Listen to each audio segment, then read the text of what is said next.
Sveiki, te Katrīna Runa, un šis ir podkāsts Manas tavas patiesības pārdomas.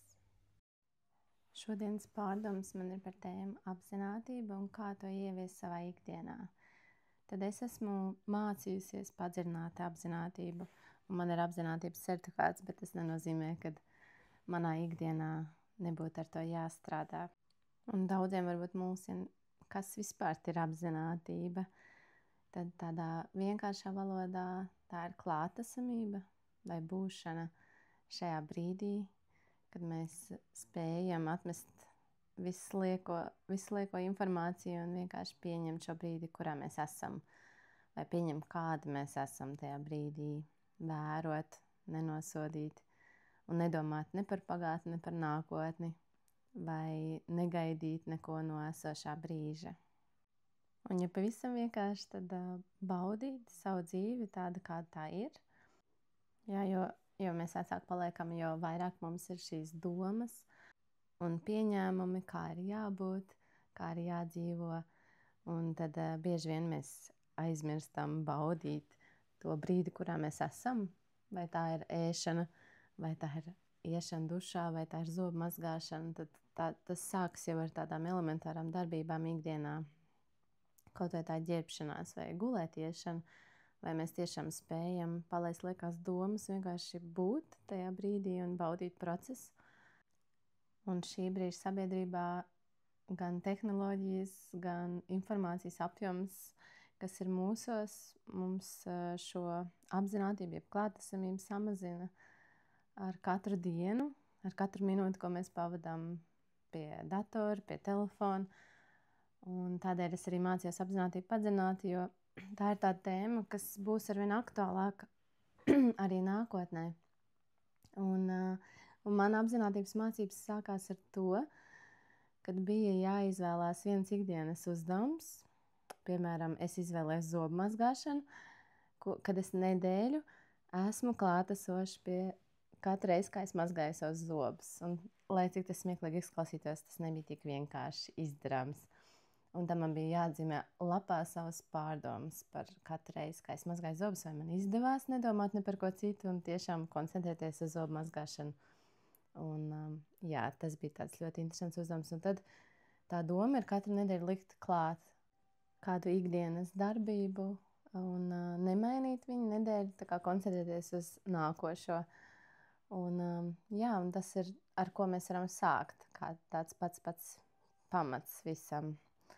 Un, bet, ja mēs runājam par tādu apzinātību, ka mēs vēlamies viņu attīstīt tiešām visā savā dienā un ikdienas darbībās, tad tas lielais uzdevums būtu ieviest kādu nodarbi, regulāru nodarbi, kas ir ārpus šīm ikdienišķām darbībām, kuras spēs vairot un uzlabot to klātesamību arī visās pārējās darbībās.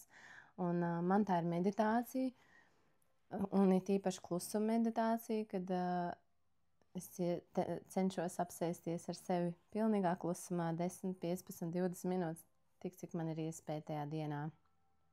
Un vienkārši vērot savas domas, domu plūsmu, nepieķeroties detaļām, nepieķeroties skaņām sev apkārt, vienkārši esot tajā brīdī. Un katru dienu tas ir citādāk, un jo vairāk es to daru, jo vairāk es redzu, kā tas man palīdz pēc tam koncentrēties uz citiem ikdienas uzdevumiem ārpus šīs meditācijas, kā piemēram apzināti pieceļoties, sākot savu dienu, sajūtot sevi, kas man ir vajadzīgs tajā brīdī, vai arī komunikācija ar citiem, cik tu esi klātesošs komunikācija ar citiem, vai tu jau domās jau skrien uz nākamo šo uzdevumu, vai tu tiešām vari nosēdēt un paklausīties to cilvēku, kas tev ir pretī.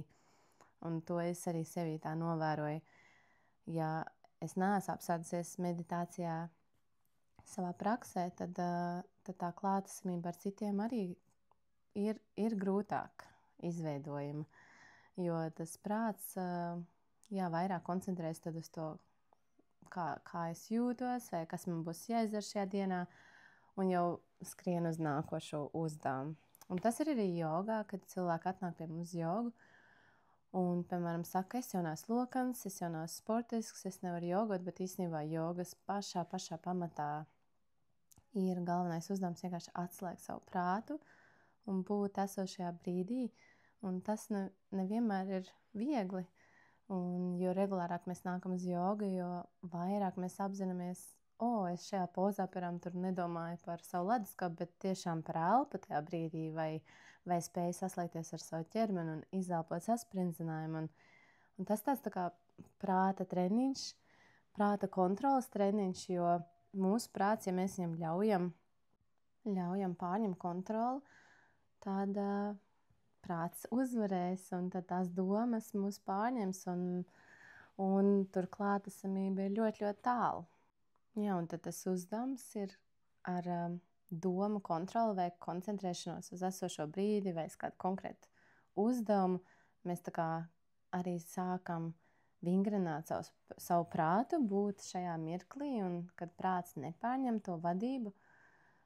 Un jā, tas ir tāds katras dienas vislielākais uzdevums, kāds mums ir kļūstot pieaugušiem. Bērniem tas nav tik izteikti, bet es arī, kad vadu jogu pusaudzēm, un arī bērnu jogā mēs jau liekam tos pamats, bet jogai pusaudzēm ir tīpaši, kad bērns ir tā kā starp bērnu vēl un pieaugušo, un jau ir tās trauksmes, un jau ir sadomāšanās, tad galvenais uzdevums, ar kuru mēs strādājam, ir tā apzinātība, būt šajā brīdī, rotaļāties ar esošo brīdi, izbaudīt esošo brīdi.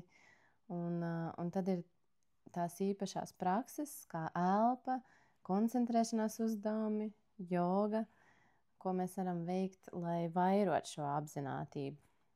Tad es jums rosinu šajā brīdī padomāt, cik jūs esat apzināti savā ikdienā, kaut vai šajās ikdienas darbībās, kā ēšana un zobu mazgāšana vai gultas saklāšana, vai jūs piedomājat pie tiem brīžiem tiešām apstāties, koncentrēties uz to esošo brīdi, vai arī jūs skrienat uz priekšu laikam un domājat jau par nākošo uzdevumu. Un nākošais jautājums ir, vai jums ir kāda prakse, kas jums palīdz atgriezt šo klātesamību, un vai jums šī praksa jau ir regulāra, vai arī jūs vēlētos viņu ieviest kā regulāru notikumu savā ikdienā.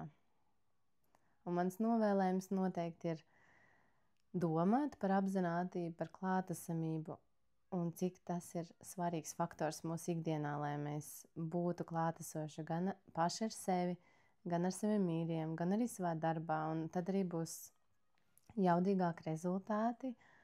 Tā ikdiena liksies jaudīgāk, piepildītāk, jo mēs esam klāt un tās dienas neskrien un neplūst vienotrai virsū. Jā, mans novēlējums galvenais tad baudīt savu ikdienu, arī tos sīkos, varbūt netik svarīgos brīžus. Un tad arī tie svarīgie brīži liksies vēl dubultā jaudīgi un nopelnīti.